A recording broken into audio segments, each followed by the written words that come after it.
Welcome to the City Show. Pat O'Melia here with my ever-present coffee. Actually, fairly warm. Usually it's very cool coffee. I'm like the originator of iced coffee. Don't forget everything you see on the screen.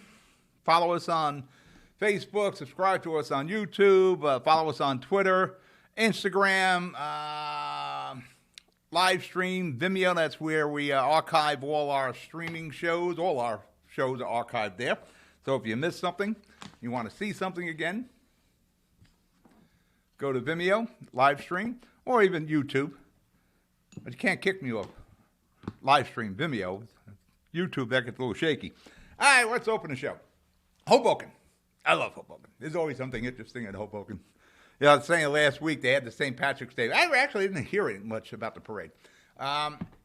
It's funny how parade is good, weed shops are bad, that sort of thing. But I'm not talking about weed shops. I live on Central Avenue in Jersey City. It looks like we're going to have 8 weed stores on Central Avenue between Griffith Street and Congress Street. You know, if I put 8 McDonald's on Central Avenue between Griffith and Congress Street, 4 would fail, maybe 6 would fail. So the city has to prevent these entrepreneurs from hurting themselves by having so many weed stores in a very small area. And that's just Central. We're not talking about Palisade Avenue. I don't think any are opening up on Summit. But Hoboken, we get back to Hoboken. They had a water main break. Looks like PS&G's contract, I'm not sure who the contractor was, so I don't want to say their name. They broke a water main, and it was gushing. And it gushed for a day. They finally capped it, and, the hospital had to transfer patients. It was a real inconvenience. Something the people of Hoboken are not unaccustomed to, water main breaks in Hoboken. Mayor Ravi is threatening to sue PS&G. Who do you sue for the other 1,000 water main breaks that affected businesses and residents and the whole town as a whole? Who do you sue there? I'm going to side with PS&G because they're normally pretty professional.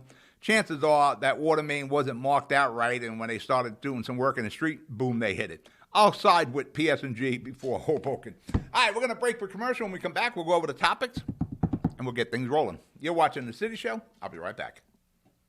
Jersey City Medical Center is healing, enhancing, and investing in Hudson County because your heart doesn't beat just for you. So get it checked. When your bones are healthy, it lifts us all. We're delivering joy daily in our Lord Abbott Maternity Wing and providing New Jersey's only NCI-designated comprehensive cancer center. We'll continue building our medical network and taking every precaution for your safety so that we can all be healthy together. Burns Brothers Memorials, Monuments, and Markers, 787 Tunley Avenue, Jersey City. Hudson County's only monument maker, serving all faiths and cemeteries. Design, studio, and large inventory on site. Cemetery inscriptions and custom orders welcome. Burns Brothers Memorials, Monuments, and Markers, 787 Tunley Avenue, just south of Secaucus Road. Craftsmanship that will last for all eternity. Burns Brothers, Jersey City, Albert H. Hopper, North Arlington. Visit us on the net. If you need to see a doctor, RWJ Barnabas Health has 2 easy ways to do it from anywhere. You can see an urgent care provider 24/7 on any device with our Telemed app. Or use our website to book a virtual visit with an RWJ Barnabas Health Medical Group provider or specialist, even as a new patient. You've taken every precaution, and so have we. So don't delay your care any longer. RWJ Barnabas Health. Let's be healthy together. We're back. Pat O'Melia here, City Show. You there? That's why I do the show, because you're there. Let me get the opening out of the way. What we're going to talk about. Jersey City Board of Education, their funding was cut again by the state of New Jersey to the tune of $51 million. We're going to talk about quick hits. We're going to talk about a candidate for Senate in the 31st District, bad customer service, and train derailments. You may not know, I grew up alongside the railroad tracks. I mean, right alongside those railroad tracks in Jersey City. But first, let's get to the Jersey City Board of Ed. The state has been weaning off the city of Jersey City's funding. Many other municipalities, too. We do a show, the Tom's River Show, in Seaside Heights. But I'm in the Seaside studio right now. They got cut also. I'm not sure how they're coming up with the numbers for the funding cuts. Were these schools overfunded before? Because in Hudson County, Jersey City was cut tremendously. Bayonne was increased. North Bergen lost $1 million a year. I'm not sure how we're doing the funding. Some areas got more, some got less. Jersey City had humongous funding, and the state's been telling Jersey City for years, we're going to cut your funding. Now, of course, the Board of Ed is going to say, well, we need to get the local to boost theirs. Right now, Jersey City is either number one or number two, most expensive municipality to rent in. And a lot of that is from downtown, where it really obscures the curve. Because the rents are so much higher downtown than they are, say, on the slope or on the west side of Jersey City. But on average, we're the number one and number two. And that is pretty damn expensive in the nation, by the way, not just in the state, the nation. We're the number one and number two with the highest rents. We're not an affordable city as it is now. It is very difficult to live in Jersey City. And I don't even want to say the word work anymore because we don't have a lot of jobs in Jersey City. We used to. We don't anymore. Anything was industrial land or commercial land. We built condominiums and residential units. So there aren't many jobs in Jersey City. Like when I was a kid in Jersey City growing up, you walk out the house, you could find a job. Can't do that anymore. So the state is cutting the funding by $51 million. The superintendent says she's going to try to find some solution to this problem. Well, let's look at the solutions have they been so far in Jersey City of the last couple of years. First off, I think the Jersey City Board of Ed got an extra $80 million from the COVID funding. So we probably shouldn't have a tax increase, but we will. No, we shouldn't. Now, I'm guaranteeing you we're looking at $1 billion plus budget for the Jersey City Board of Education this year. $1 billion to run the Jersey City school system. That is incredible. That is a frightening number. That is a very expensive number, and that goes directly to the cost of housing here in Jersey City. People say, they raise property taxes, the landlords can handle it. There's only so many mega landlords. The majority of the landlords are mom and pop, young couples starting out where they're hoping that second or they got a three-family, those two rents cover their mortgage and expenses. That's their nest egg. That's going to be their generational wealth with that house. They hope they can sell or they'll give to the kids, whatever the case is. They're making big investments in that house. They've worked their butts off to come up with a down payment. They struggle to make mortgages and maintain the house, and they're hoping in the end, they can make a good return on their investment. It's not like the people who bought the houses in the 80s and the 70s. They're going to make a tremendous return on their investment here in Jersey City. My house in Jersey City, it's amazing it's worth so much money. It astounds me. But, that's a very expensive city, very expensive property. If you own the property, you're in pretty good shape. If you made those investments years ago, investing in Jersey City today, I don't know how that pays off in the long run. We'll see if the bubble eventually bursts. But, if you got that house 10 years ago, 20 years ago, you did okay. But it's getting very difficult to do okay in Jersey City. Now, we've had two huge tax increases the last 2 years from the Jersey City Board of Education. 2 years ago, Mayor Fulop was able to cover that with COVID funds, so you didn't get hit with it 2 years ago. Last year, there was another huge tax increase. And last year, Mayor Fulop didn't have COVID funds to cover that. So, boom, you got a double whammy. Your taxes went up probably about, depending on 2-3 family home, where in Jersey City, it probably went up about $2,400 a year. Now that $2,400 a year, if there were tenants in the building, they pass it along, either all of it or a good percentage of it, but probably all that they could, because again, these people are, the property owners are trying to pay mortgages, trying to pay the property taxes, their insurances, the maintenance, the upkeep. Yeah, it is very expensive to own a house. Those increases directly went to rents. And you've probably seen rents go up to $300 a month in Jersey City. And when we keep citing, we're going to build affordable housing, Mayor Fulop just announced on Holland Gardens, There's going to be 50% of the units down there will be affordable housing in 6-7 years. I'll admit I'm a bit dubious about all the promises made with the future of Holland Gardens, but we'll see how that goes. Mayor Fulop won't be here when that's done. We'll see what the next mayor does to make sure all those promises are kept. But it's hard to have affordable housing when the city becomes so more expensive and expensive to live in. You can't keep having $2,400 a year increases in the taxes. Just there is no affordable housing if we continue to do that. But let's break for commercial. You're watching The City Show. I'll be right back. I've got cancer. We've got the highest level of cancer care, the latest clinical trials, researchers working to find a cure, and nurse navigators to guide you every step of the way. At New Jersey's only NCI-designated Comprehensive Cancer Center, your safety has always been our top priority. I've got cancer, but I also have peace of mind. Jersey City Medical Center and Rutgers Cancer Institute of New Jersey.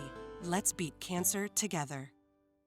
Consumer Carpets, 3408 Kennedy Boulevard in the Jersey City Heights. Your one-stop store for residential and commercial floor treatments. Carpeting, linoleum, tiles, laminates, hardwood floors, area rugs, remnants. All major brands, all in stock. Free estimates, same-day installation. Consumer Carpets, it's savings, selection, installation. Credit cards and debit cards accepted. Financing available. Consumer Carpets, price to fit your budget, installation to fit your schedule. On the net at consumercarpets.com. Consumer Carpets, Jersey City, 201-792-2712. Jersey City Ford, certified parts and service located at Route 440 and Communipaw Ave, is your #1 source for Ford and Lincoln automotive needs. We use certified Ford Motorcraft products to keep your Ford running in top shape. Motorcraft parts are backed with the Ford warranty, which includes a 2-year unlimited mileage guarantee. Our team will have the right Motorcraft part to ensure the best performance from your Ford or Lincoln. You can order in person at the parts counter or online. Let us help keep your Ford or Lincoln in the best shape at Stevens Jersey City Ford. We're back. Pat O'Melia here, City Show. Let's continue with the Jersey City Board of Ed, which is probably going to be another tax increase. First of all, there's no way in hell it could be $1 billion plus budget next year. That is a frightening number. And that comes out of taxes, state and local. I think last year we were looking at an average cost to educate a Jersey City student about $32,500 a year. $32,500 a year to educate one student in Jersey City. Now, I mentioned Tom's River before. Tom's River, they suffered a cut also. And Tom's River is like a smaller Jersey City. Whatever happens in Jersey City, it's going to eventually happen in Tom's River. Their average cost to educate a kid, I know we talked about this before, I think it was like $15,000 a year, maybe close to $16,000. Less than half of what it costs in Jersey City. And you're going to throw all this property taxes and property values. There ain't no taxes being paid on those schools. So that doesn't factor in. Think about that. $32,500 a year per student. You take like my alma mater, my grammar school in Jersey City, PS 23. It's a huge school. Has 1,117 kids. I think it's 1,117 kids. And it's one of the big schools. A huge schoolyard. Thing was built 1919, huge school. You take those 1,117 kids times that 32.5, and you're looking at a school that costs approximately $38 million a year to run. Just that one school. That is not possible. That one school is $38 million a year. Actually, then it comes out to $38.2 million a year approximately. That's incredible. That is not a real number. It can't cost that much to run one grammar school. Again, as we've called for many times on the show, we need a complete accounting of the Jersey City Board of Education.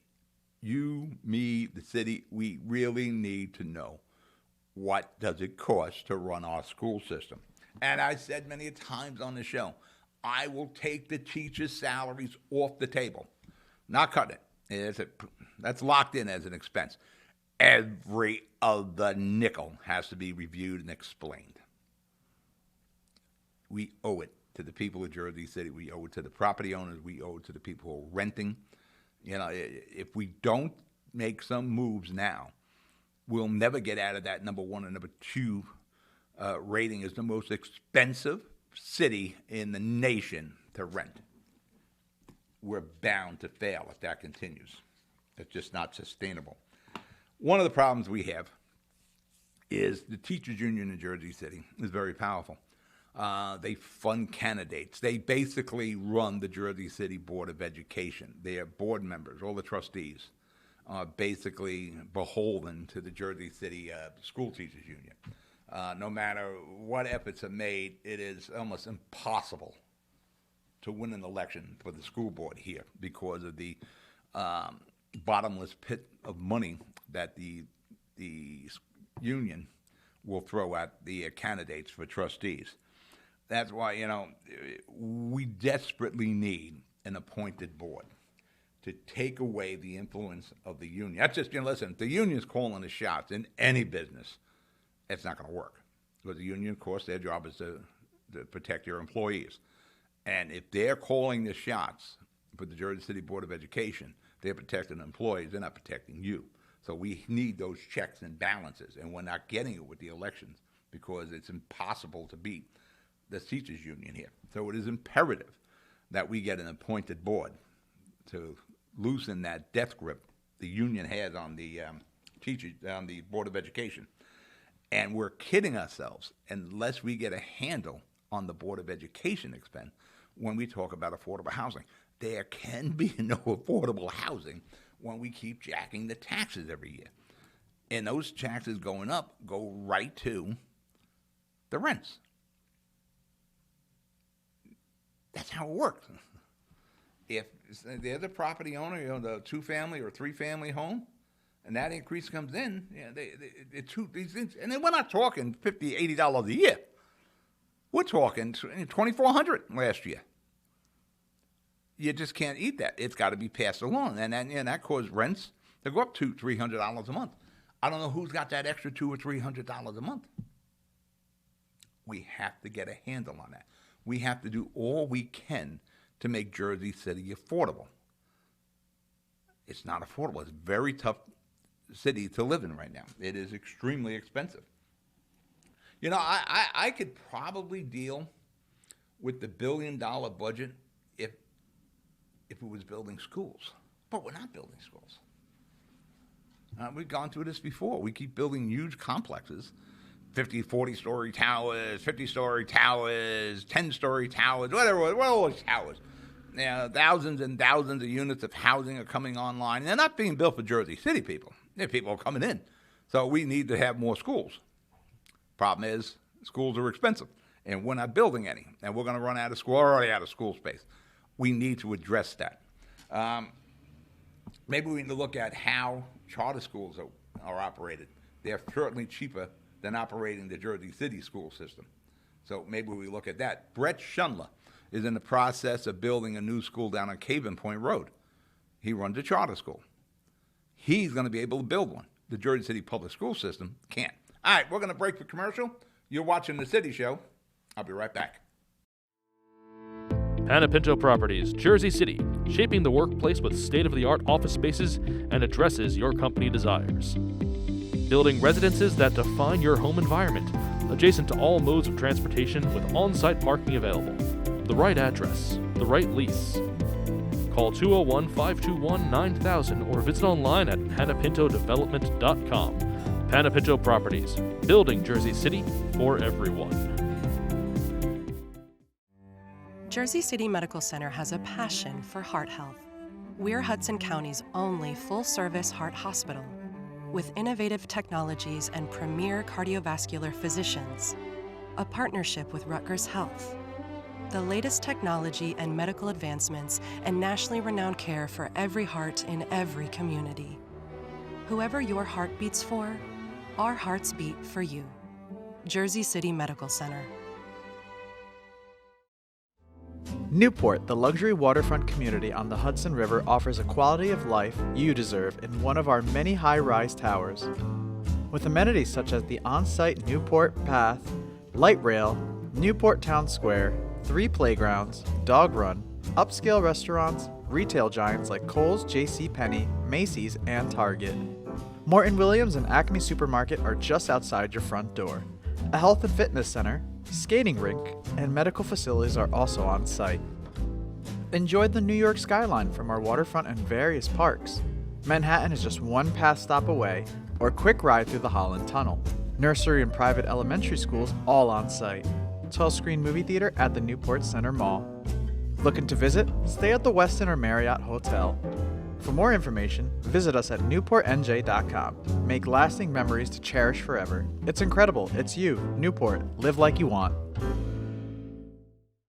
Jersey City Medical Center is healing, enhancing, and investing in Hudson County because your heart doesn't beat just for you. So get it checked. When your bones are healthy, it lifts us all. We're delivering joy daily in our Lord Abbott Maternity Wing and providing New Jersey's only NCI-designated comprehensive cancer center. We'll continue building our medical network and taking every precaution for your safety so that we can all be healthy together. We're back. Pat O'Melia here, City Show. You know, what we have in place as far as taxation in Jersey City doesn't work for us. And you got Mayor Fulop and the council. They're trying, and they've done a pretty good job, especially Mayor Fulop over the 8 years. I think there's only been 3 tax increases, and none of them, 2% here, that sort of thing. But the Board of Ed is crushing us. And it doesn't work for the people of Jersey City. We can't have a city that's just not affordable for 80% of the population. We need to get answers out of the Board of Ed. And the only way you do that is some forensic accounting. All right, quick hits. 31st District, as you know, Sandra Cunningham has had some illness. More than likely, she is not going to run for re-election. I believe the petitions have to be in this month in March for the June primary. There's been a multiple amount of names that were mentioned as a possible replacement for the boss lady, Sandra Cunningham. I will miss her. I can still see her and Glenn Cunningham running through the city. When Glenn first got elected, it was kind of like a Camelot for Jersey City. But the names you've heard Bill O'Day has been mentioned. Jerry Walker, Commissioner, Hudson County Commissioner Jerry Walker, Joyce Waterman, Denise Ridley, Angela McKnight. It looks like it is going to be Denise Ridley, who is a good choice. Now, there's no bad choices in this, but Denise, she paid her dues. She's been a councilwoman now here in Jersey City for 2 terms. She came up, she paid her dues, worked her way up from a civic warrior into the council seat. Smart kid, educated. She'd be certainly a good successor to Sandra Cunningham. So we still got a few more weeks, but it looks like it's going to be Denise Ridley. Plus, as far as the city goes, there will be a special election. And like I said, between Angela and Joyce Waterman and Denise, at least with Denise, there'll be a special election. It's just 1 ward, where Joyce, it would have been a citywide election because she's a councilwoman at large. And Angela would have been 2 cities, Jersey City and Bayonne. So it makes it a little bit easier with the special election, course-wise anyway. Customer service. One of the bad customer service will just infuriate anyone. I just went through a situation.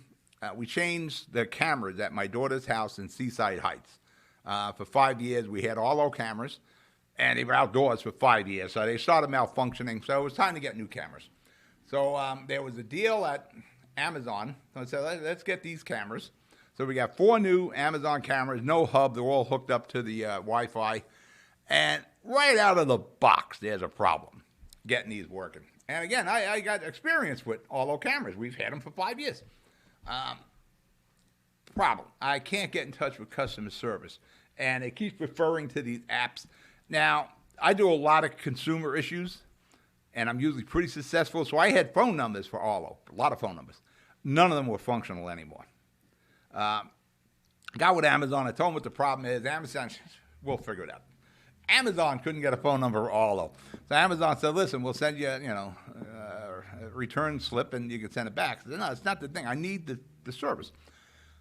I'm dogged. So I got to Arlo, and eventually I got a tech support, which 1, 2, 3, we got all these cameras working. The instructions the tech guy gave me was far different than the ones that in the box.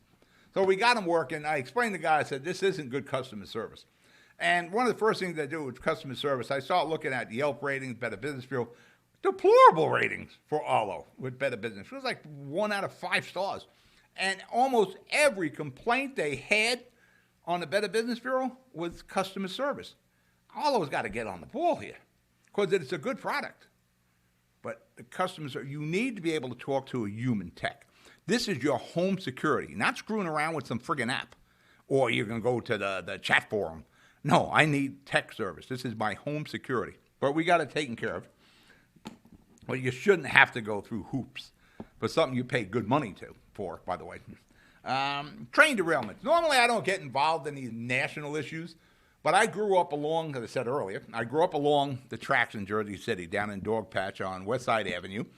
And, I mean, right across from the tracks. There's just tracks. And the tracks are still there. But when I was a kid, there were like 8 sets of tracks. There was trains going all the time. And we had the tower there. They raised the gates up and down. And you would see the track inspectors. They checked those tracks constantly. The guys on a caboose checked the tracks. The guy was switching the rails. Everybody always checked the track. You know, derailments are kind of an oddity. And yet 2 of them. You have a really serious one in Palestine, Ohio, where I really question the government's efforts there. We're getting people very sick there with the chemicals, and they're saying they're not getting much information. But we're not on the scene. You can only go what's being reported. And I mean, actually starting to question our media reporting things. You know, and they had another derailment in Ohio. I wouldn't be surprised if we ever find out, this is some form of railroad terrorism, homegrown terrorists, or whatever the case is, because it is really an oddity, especially for the freight trains to derail. And like I said, I grew up along those tracks. I don't recall ever being a derailment. And I mean, those trains went pretty damn quick along those tracks. But hopefully everything works out for the people in Ohio. But it's a real oddity there. All right, we're out of show. You be good. You be safe. I'll talk to you during the week. Good night.